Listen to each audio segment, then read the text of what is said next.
मित्रों नमस्कार। आप सभी का गीता सत्संग चैनल पर स्वागत है। आज हम लोग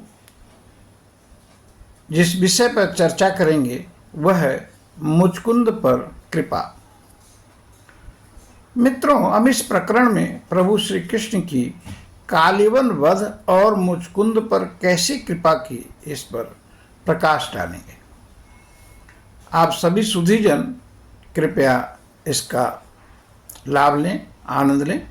मित्रों, जब कंस का वध हो गया तब उसकी 3 रानियां जो मगध नरेश जरासंध की पुत्रियां थीं, रोती हुई पिता के पास आईं, उनसे मिलीं और सारी कथा को पिता से कहा। पिता उस समय के शक्तिशाली राजाओं में से एक थे। पृथ्वी पर उस समय उनका सामना कोई नहीं कर सकता था। उनके पास बहुत बड़ी सेना थी। क्रुद्ध हो उन्होंने मथुरा पर 23 अक्षौणी सेना को लेकर हमला कर दिया, जिसे श्री कृष्ण जी और बलराम जी ने शांत कर दिया। उसे बांध कर फिर छोड़ दिया। 17 बार इस प्रकार 23 अक्षौणी सेना लेकर मथुरा पर वो हमला करता रहा। हर बार हारता, बांधा जाता, लेकिन छोड़ दिया जाता। एक बार कालेवन, जो बहुत बड़ा असुर था, उसे अपने बल पर घमंड था, नारद जी से मिला। बोला, तुम सारी दुनिया में तीनों लोकों में भ्रमण करते हो, ये बताओ मुझसे युद्ध कौन कर सकता है। नारद जी ने कहा, कालेवन, तुमसे तो श्री कृष्ण के अतिरिक्त भला कौन लड़ सकता है। फिर उसने नारद जी से उनके बारे में कुछ जानकारियां ली और मथुरा की तरफ कूच कर दिया। श्री कृष्ण और बलराम जी ने प्रजा को रोज रोज के युद्ध से त्रस्त देख अपनी नगरी द्वारिका में बसा ली थी। राजधानी वहाँ पर बदल ली थी। काफ़ी लोगों को वहाँ पहुँचा भी दिया गया था। कालेवन और उसके कुछ ही दिन बाद जरासंध के आने की गुप्त सूचना मथुरा में मिली। राजसभा बुलाई गई। सभी ने अपनी बात रखी। अंत में श्री कृष्ण जी ने कहा, वे लोग सबसे लड़ने तो नहीं आ रहे, सिर्फ मुझसे लड़ना चाहते हैं, इसलिए मैं उनके सामने से भाग जाऊंगा। दाऊ जी ने कहा, क्यों, उनसे लड़ा जाए और दोनों को हराया जाए। तब श्री कृष्ण ने कहा, वह तो ठीक है, पर युद्ध से जो अन्य निरपराध पशु पक्षी और मनुष्य मरते हैं वो बहुत दर्दनाक है। उस सब समस्याओं का हल एक ही है कि मैं भाग जाऊं। बलराम जी ने कहा, पर लोग आपको रणछोड़ कहेंगे। श्री कृष्ण ने कहा, यह भी एक नाम मिल जाएगा, कोई हर्ज नहीं है। अच्छी बात है। तो तय हुआ कि कालेवन आएगा और उसके सामने से भगवान श्री कृष्ण भाग जाएंगे।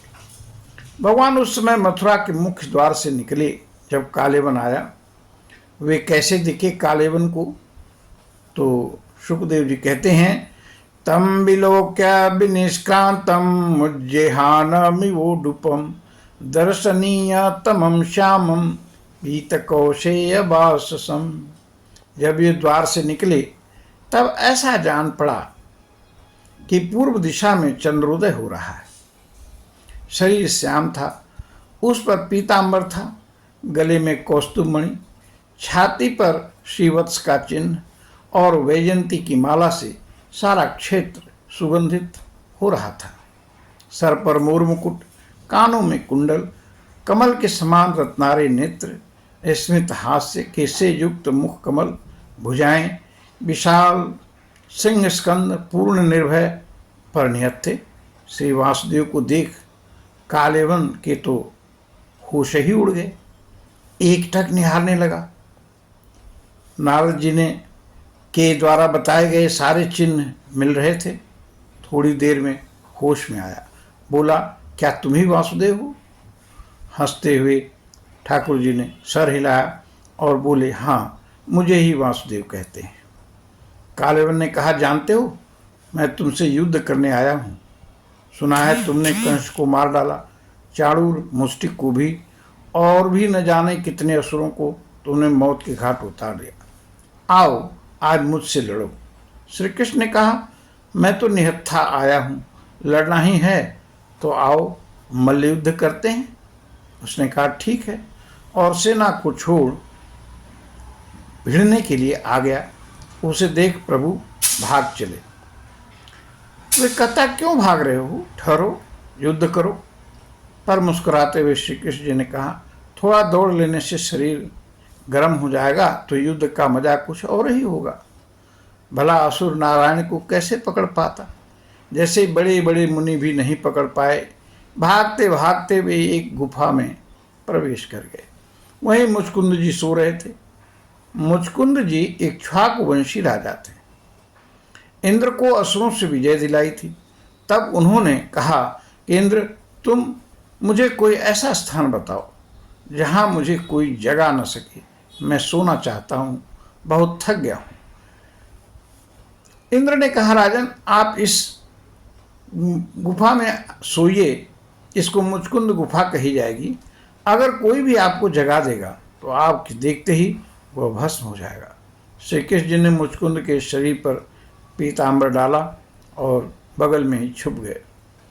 काल यवन ने जब देखा कि पीताम्बर डाले ये सो रहे हैं तो थका हुआ काल यवन मुचकुंद को बड़ी तेज लात मारी। तब वे जग गए और उनके देखते ही वह भस्म हो गया। इस प्रकार युक्ति से कालेवन का वध हो गया। फिर भगवान ने मुचकुंद को दर्शन दिया। यह गुफा धौलपुर में आज भी मुचकुंद गुफा के नाम से प्रसिद्ध है। लोग दर्शन करने जाते हैं। जब कालेवन भस्म हो गया तो भगवान वासुदेव छुपे हुए स्थान से देदीप्यमान सूर्य की तरह चतुर्भुज रूप में प्रकट हुए। उनके प्रकट होते ही पूरी गुफा प्रकाश से जगमगा गई। सहस्त्र सूर्य के सदृश प्रकाश था, पर उनमें शीतलता थी। भगवान के सिर पर मुकुट विराज रहा था, शरीर पर चंदन का लेप हुआ था, वैजंती की माला गले में सुशोभित थी, छाती पर वत्स का चिन्ह था, गले में बहुमूल्य रत्नों की माला जगमग जगमग कर रही थी, हाथों में बाजूबंद, कलाइयों में कड़े शोभित हो रहे थे। सद्य वर्षा कर चुके मेघ के समान श्याम शरीर था। कमर पर करधनी, पैरों में कड़े थे, पीत रंग की धोती बांधे हुए, चारों हाथों में शंख चक्र का पद्म सुशोभित हो रहा था। वे मंद मंद मुस्कुराते हुए बड़ी मस्त चाल से राजा की तरफ आ रहे थे। सहसा उस रूप को देखकर राजा मुचकुंद सकपका गए। बोले, भगवान, आप कौन हैं जो इस अंधेरी गुफा में ये मुझे दिव्य दर्शन दे रहे हैं? को भवानिह संप्राप्तो विपिने गिरि गह्वरे। आप कौन हैं जो इस गह्वर घोर विपिन में पद्भ्याम पद्म पाला शाभ्याम विचरस्य रुकंटके।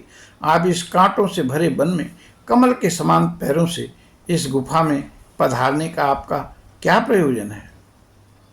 भगवान बोले, मेरे तो अनेकों नाम हैं, कर्म हैं, गिनती नहीं कि बताऊं, पर इस समय मैं वसुदेव का पुत्र कृष्ण हूँ। मैं तुम पर कृपा करने के लिए आया हूँ। तुमने पिछले कई जन्मों में मेरी बहुत आराधना की है।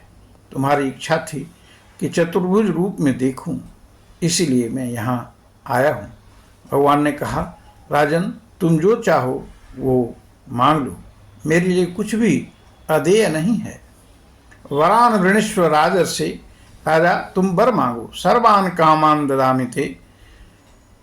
भूयोर्हति सोचितुम। जो लोग मेरे शरणागत हो जाते हैं उनको किसी भी कामना के लिए चिंता नहीं करनी चाहिए, मैं सब कुछ दे सकता हूँ। राजा मुचकुंद ने कहा, प्रभु, मैं आपकी माया से मोहित हुआ, बहुत सालों तक राज्य किया, अपने शरीर को ही आत्मा समझ सिर्फ कोष, स्त्री, पुत्र और राज्य की सीमा बढ़ाने में ही लगा रहा। आपके भजन से सर्वथा रहित रहा। अब आपके दर्शन से मेरे मन की सारी कामनाएं समाप्त हो गई हैं। हे प्रभु, मनुष्य शरीर पाकर भी जो आपका भजन चिंतन नहीं करता, तो आप बिना पूंछ के अंधे उस पशु की तरह है जो अंधकूप में गिरा हो। अहंकार में मेरा सारा समय, सारा जीवन व्यर्थ ही चला गया। प्रभु, मैं चतुरंगिणी सेना के साथ प्रमत्त की तरह इधर से उधर घूमता रहा। क्या उचित है, क्या अनुचित है का कोई विचार मैंने नहीं किया। युद्ध में अपने अनेकों निरपराधियों को भी मार डाला। अब मैं बहुत पश्चाताप कर रहा हूँ। इतना ही नहीं, शिकार में मैंने वन्य पशुओं को मारकर उनके मांस को खा लिया। मेरे पाप कैसे कटेंगे? इस शरीर की मैंने बहुत ख्याल रखा। स्वर्ण के रथ पर सवार होकर मैं नरदेव कहलाता था, पर वही शरीर मृत होने पर राख बन जाती है। इसलिए प्रभु, अब मैं आपके ही शरण हूँ। आप मुझे भोग न देकर अपनी भक्ति दे दें, बड़ी कृपा होगी। इस प्रकार जब मुचकुंद जी ने भक्ति मांगी, शरणागत हो गए, तब कमल नयन प्रभु ने कहा, एव मस्तु। वे आगे बोली, राजन, आपसे कुछ जाने अनजाने पाप हो गए हैं, अतः आप इस समय बद्रिकाश्रम को जाइए, वहाँ तप करें। समय आने पर शरीर छूट जाएगा और आप शुद्ध सात्विक ब्राह्मण के घर जन्म लेंगे और सभी प्राणियों के सुहृद बनेंगे और फिर मुझी को प्राप्त हो जाएंगे। हरि ओम तत्सत। हरि ओम तत्सत। हरि ओम तत्सत। नमस्कार, बहुत बहुत धन्यवाद। Thank you.